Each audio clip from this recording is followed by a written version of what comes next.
आप सभी भैया बहनों को मेरा जोहार। आज मैं आप लोगों को महात्मा बुद्ध और उनके जीवन से संबंधित घटनाओं के बारे में बताऊंगी। महात्मा बुद्ध का नाम गौतम बुद्ध भी है। क्योंकि उनके गोत्र का नाम गौतम था, इसीलिए वो गौतम कहलाए। बुद्ध तो विज्ञान प्राप्ति के बाद कहलाए। महात्मा बुद्ध का वास्तविक नाम सिद्धार्थ था। महात्मा बुद्ध का जन्म 563 ईसा पूर्व कपिलवस्तु के निकट लुम्बिनी ग्राम के आम्रकुंज में हुआ था। उनके पिता का नाम शुद्धोधन था, जो साक्य गणराज्य के मुखिया थे। उनकी माता का नाम महामाया था, लेकिन जन्म के 7वें दिन ही उनकी माता की मृत्यु हो जाती है। अतः उनका लालन पालन उनकी मौसी प्रजापति गौतमी करती है। एक दिन उनके राज्य में एक ब्राह्मण आते हैं, ब्राह्मण कौंडिन्य, और वे भविष्यवाणी करते हैं कि यह बालक भविष्य में जाकर या तो एक चक्रवर्ती सम्राट बनेगा अथवा बहुत बड़ा सन्यासी बनेगा, और वे इस बालक का नाम सिद्धार्थ रखते हैं। एक क्षत्रिय बालक को जितनी शिक्षा दीक्षा देनी चाहिए, उनके पिता शुद्धोधन ने सिद्धार्थ को वो सारी शिक्षा दीक्षा वो देते हैं, और इस तरह धीरे धीरे सिद्धार्थ बड़े होने लगते हैं। लेकिन आरंभ से ही सिद्धार्थ का मन जो है वो संसार में नहीं लगता। वे आरंभ से ही एक जम्बू वृक्ष के नीचे बैठकर ध्यान मग्न हो जाते हैं। पिता चाहते थे कि उनका पुत्र उनका राज्यपाट संभाले और संसार में बंधा रहे। इसीलिए उन्होंने महज 16 वर्ष की आयु में सिद्धार्थ का विवाह यशोधरा के साथ कर देते हैं, जिनसे उन्हें एक संतान जन्म लेती है।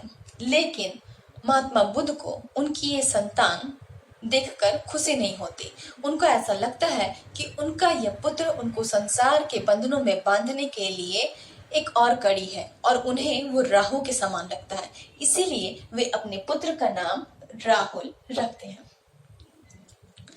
एक दिन सिद्धार्थ अपने राज्य में भ्रमण पर निकलते हैं, तो उन्हें 4 दृश्य दिखाई देते हैं। एक बूढ़े व्यक्ति की, कुछ दूरी पर उन्हें एक रोगी दिखाई देता है, फिर कुछ दूरी पे उन्हें एक लाश दिखाई देती है, जिसके चारों ओर उसके परिजन विलाप कर रहे होते हैं। इन तीनों दृश्यों को देखकर सिद्धार्थ को दुख होता है। अतः कुछ दूर जब वो आगे जाते हैं तो उन्हें एक सन्यासी दिखाई देता है, जिसके चेहरे पर असीम शांति होती है और एक मुस्कुराहट होती है, और उन्हें देखकर ऐसा लगता है कि संसार के सुख और दुख का उनके जीवन पर कोई प्रभाव नहीं पड़ता। उसी रात सिद्धार्थ जो है वो रमणीय गणिकाओं का नृत्य देखते हैं और देखते देखते सो जाते हैं। जब उनकी नींद खुलती है तो वो देखते हैं कि वो गणिकाएं जो रात्रि में सुंदर दिख रही थी, अभी कितनी भयानक दिख रही है। किसी के बाल बिखरे हैं, किसी का वस्त्र किधर है, कोई खर्राटे मार रही है। तो इस तरह सिद्धार्थ का जो जीवन है उसमें बहुत बड़ा परिवर्तन आता है, और उसी रात वो तय करते हैं कि वो अपना गृह त्याग देंगे। जिस समय सिद्धार्थ ने अपना गृह त्यागा, उस वर्ष उनकी आयु 29 वर्ष थी। इसके पश्चात वो मगध पहुंचते हैं, और वैशाली में उनकी मुलाकात होती है अलाल कलाम से। इसके पश्चात वे राजगृह पहुंचते हैं, जहां उसकी मुलाकात होती है रुद्रक रामपुत्र से। इस तरह ये दोनों गुरुओं के संपर्क में रहने के बावजूद सिद्धार्थ को वास्तविक ज्ञान की प्राप्ति नहीं होती है।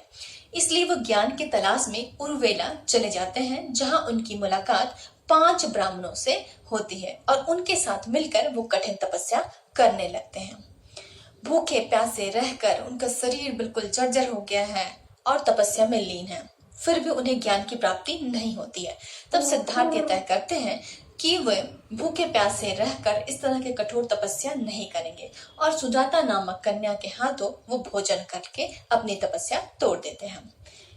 उनके हाथों भोजन करने से वो 5 ब्राह्मण नाराज हो जाते हैं और उन्हें छोड़कर वो सारनाथ चले जाते हैं।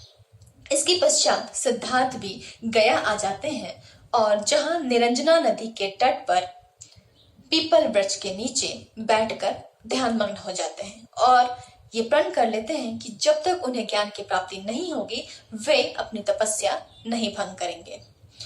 कहा जाता है कि बैठने के 8वें दिन के पश्चात वैशाख पूर्णिमा के दिन सिद्धार्थ को ज्ञान की प्राप्ति होती है, यानी कि बौद्धि की प्राप्ति होती है। और ज्ञान प्राप्ति के पश्चात ही सिद्धार्थ बुद्ध कहलाते हैं। सिद्धार्थ ने यानी महात्मा बुद्ध ने अपने पहला उपदेश उन्हीं 5 ब्राह्मणों को देते हैं जो कि सारनाथ चले जाते हैं। इसके पश्चात सिद्धार्थ अपने घर भी वापस आते हैं और अपने परिजनों को भी बौद्ध धर्म की शिक्षा देते हैं। जीवन के अंतिम क्षणों में महात्मा बुद्ध अपना समय पावापुरी में बिताते हैं, जहां पर चुंद नामक सुनार के हाथों भोजन करने से उनके उदर में विकार उत्पन्न होता है और उसी परिस्थिति में वो कुशीनगर जाते हैं, जहां पर 483 ईसा पूर्व में उनकी मृत्यु हो जाती है, अर्थात वो निर्वाण को प्राप्त कर लेते हैं। तो भैया बहन, मैं प्रीति कुमारी गुप्ता आपसे विदा लेती हूँ। फिर मिलेंगे हम अपने अगले वीडियो में। धन्यवाद।